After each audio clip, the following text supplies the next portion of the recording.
What's up, YouTube? Jeff back again today. A very exciting Samsung video for you guys. And today I'm here to react to some of the Pixel event news from this morning. Figured I'd just take some time to chat with you guys as a Samsung fan and talk about some of the things that matter and also some of the things we saw with the Pixel devices that are interesting. Have my Galaxy Book 4 Edge right here on the table just with some notes to kind of talk about just a little bit. So let's go ahead and get into one of the biggest things, the big elephant in the room from this event. Android 15 is not on the new Pixel devices, and we now know that this is one of the big reasons why OneUI 7.0 beta is now delayed on Samsung's end. So Google always releases the new Pixels with the newest version of Android. That's kind of the coming out party for the newest version of Android.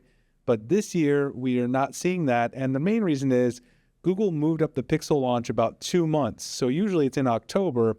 Now it's moved up to August, so they didn't have quite enough time to get it ready. But this also means that because it's been pushed back a little bit in Google's pipeline, Samsung is also a bit delayed with their schedule because, of course, they depend on Google to get all the things that are built into the core version of Android 15 before they can build OneUI 7.0 on top. So in addition to Google's delays, Samsung is also working on that new quick settings page. They're working on all the new animations. They're working on the new icons, new Galaxy Eye features. There's a lot of stuff coming in OneUI 7.0. So it could be maybe even middle September before we see the beta. I'm really still hoping for the beginning of September, but we'll have to see when Google actually pushes out Android 15. Now, the Pixel 9 Pro and Pro XL and the Pixel 9 Pro Fold, which is a weird naming scheme for the Pixel 2nd edition Fold, they do come out. The Pixel 9 Pro and 9 Pro XL come out next week, which is August 22nd, I believe. So they could very well still launch Android 15 right after the phones come out. They could get an update that's basically waiting right away. So we'll have to see what Google does. But that is one of the reasons that Samsung is delayed with OneUI 7.0. And that's the first thing that came out of this event that really stood out to me as a Samsung fan. The next thing I have here on my list is 4 gigabytes of extra RAM added to the Pro models. So Google added 16 gigs of RAM on the Pro and Pro XL, but it turns out that if you look at some of their fine print, all of that extra RAM is not going to be usable. Google's actually holding some of that back for use with AI things because one of their big pitches, as with Samsung and every other tech company right now, are all the AI features that come with Gemini Advanced. In fact, I believe you get a year of Gemini Advanced included if you purchase one of the new phones, which is a pretty decent deal overall if you care about that sort of thing. Gemini is improving and does have some useful aspects. But the 4 gigabytes of extra RAM not being usable isn't really made explicit in the event. It's kind of in the fine print and also some of the things they sent out to media.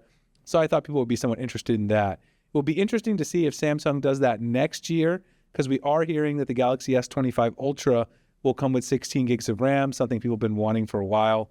Whether or not that makes a huge difference, I don't really know. Probably doesn't make a big difference in day-to-day performance, but it's something people have been asking for.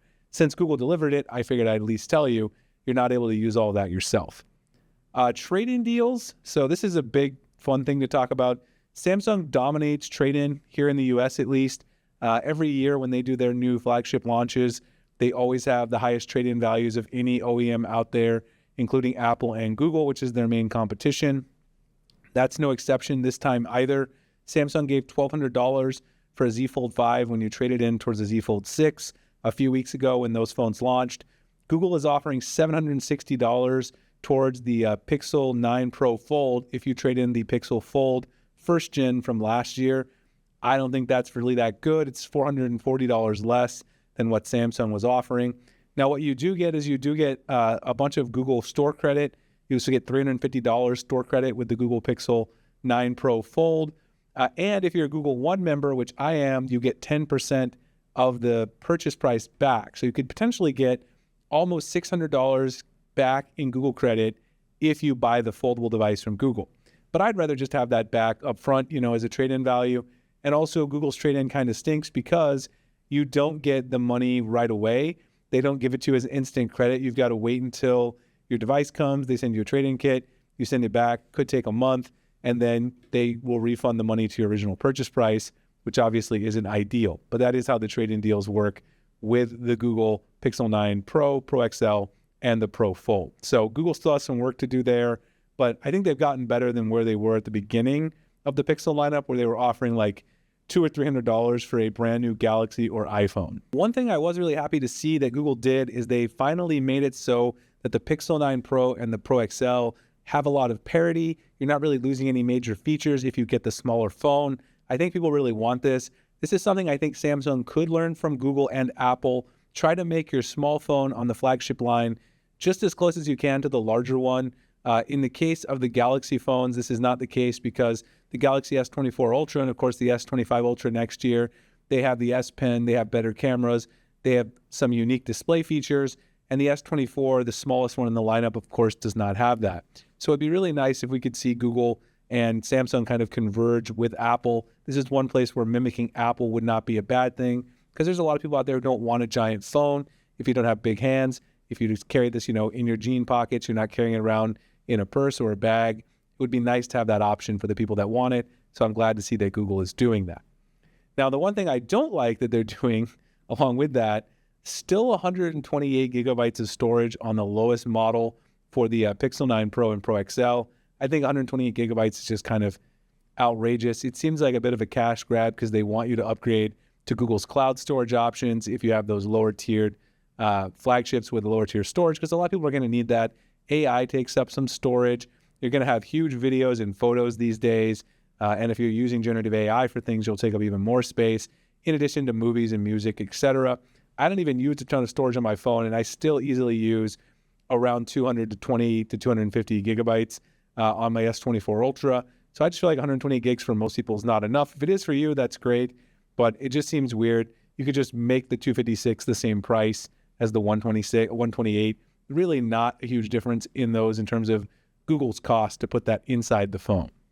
Google finally moved to an ultrasonic fingerprint sensor on the Pixel smartphones, which is a huge thing. The Galaxy phones have had them for a while. They're the best in-display fingerprint sensors. Google finally did that. It's actually the same ultrasonic scanner that is inside the Galaxy phones. Really happy to see Pixel fans get this, something that you'll enjoy. And of course, I'll compare it a little bit when we get them in-house, but it should be the same performance as the Galaxy S24 Ultra if you have one of those or one of the recent Galaxy phones, because Samsung has had them for quite a while. Google did borrow some things from Samsung.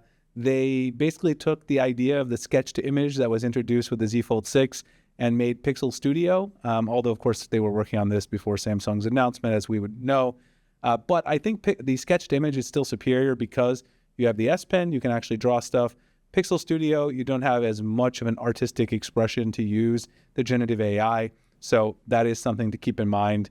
When you're choosing, I don't think this is going to be something that's going to point someone towards one or the other, but the Pixel Studio is there if you enjoyed sketched image and you would like to do it to kind of reimagine your photos with some creative expression using AI. The last couple things here, wireless charging is still slow on the Pixels. No ultra wideband on the base model Pixel 9. They did add a new Tensor modem that should help with some of that power draw and hopefully some of the cooling that people want to see in the Pixels. That's been an issue the past few years.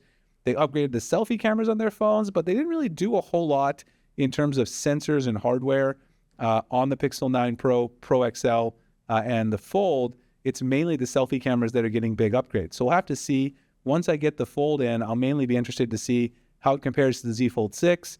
DxO Mark said the Z Fold 6 had the best overall foldable camera. We'll see if that's still true. Google's always doing stuff with their computational photography, so the hardware doesn't tell the whole story. So I'll have to wait and find out kind of how those things go. Anyway, hope you guys enjoyed the video. This is my rundown as a Galaxy fan, all the important takeaways. If you guys do enjoy the content, check out our website, SammyGuru.com, for the latest Samsung news. We also have a comparison guide to the S24 Ultra and the Pixel 9 Pro XL if you're trying to decide between them. Check out the SammyGuru podcast. Link will be in the description. We podcast every week about cool Samsung stuff and Android in general. Appreciate you guys checking it out, and I'll see you guys in the next one. Thanks a lot for watching.